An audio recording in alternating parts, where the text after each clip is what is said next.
Right, what we got? Here we have P4 Rover. Not too sure what you use. I can only imagine she's going to be a 90.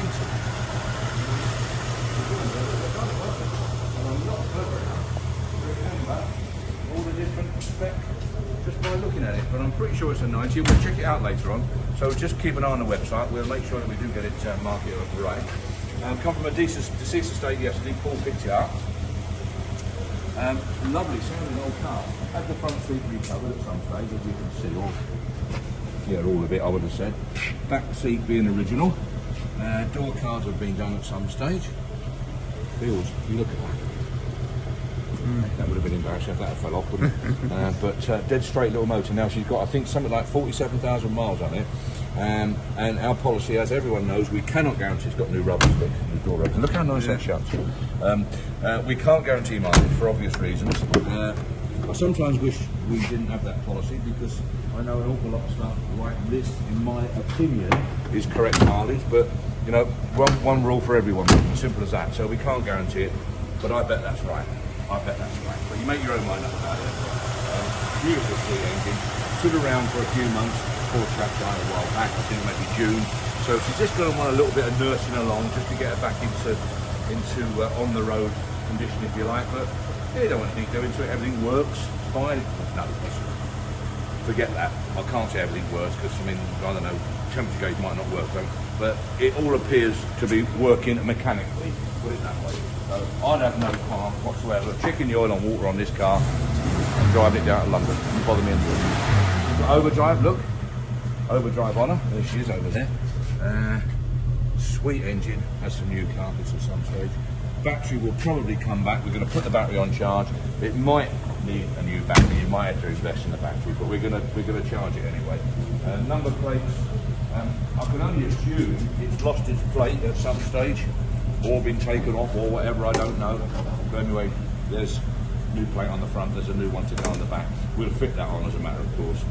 And tidy and original looking in the boot. These go very badly in these petrol flaps.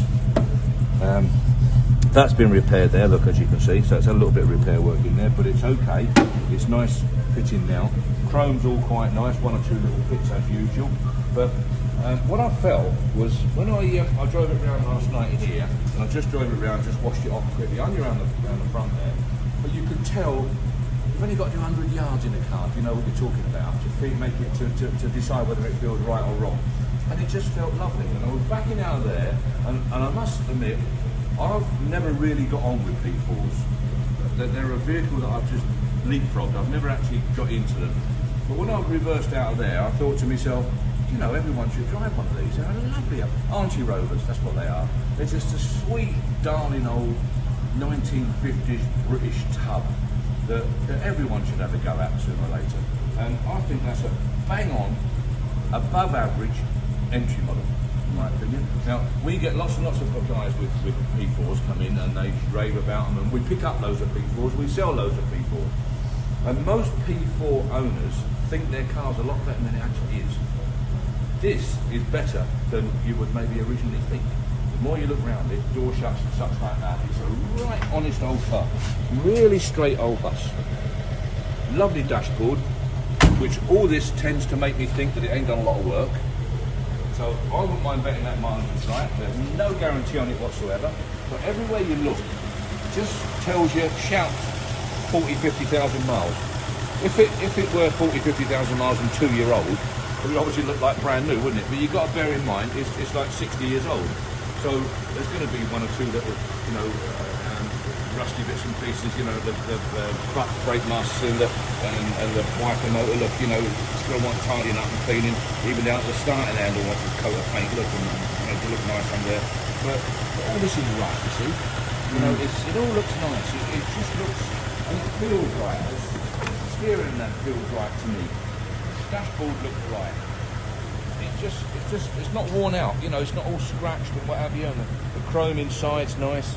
And the whole dashboard and the whole layout really important, because I keep saying to people, look at the lovely sun dim visors on there, look, beautiful. And lovely headlining, original headlining, in lovely condition, beautiful. And I keep saying to people that it's so important to have a nice cab, because you spend all your time in here, sitting, looking at it. And it just, you've got a nice one like this without all the, lots of them coming cracked, you know, with heat cracks and such like, and the veneer not so good, and, you know, the door capping's not so good. But look how lovely and original they are. Just absolute, and a door card on there, as you can see. The rest of them are original. That's a bit of a shame because it's slightly off colour, but there it is. And engine, beautiful like that. So yeah, 43,700 miles. Got a fancy radio or CD or something, CD I think in there, I don't know. And that sort of stuff in there. And quality, beautiful. Oh, just love them horns. I love them high. They're wind tones, but they're high. You get high and low. They're a pair of eyes on there. Oh, just love it. Just quality, bought by solicitors and doctors and surgeons and all that mob, professional people, if you like, with an old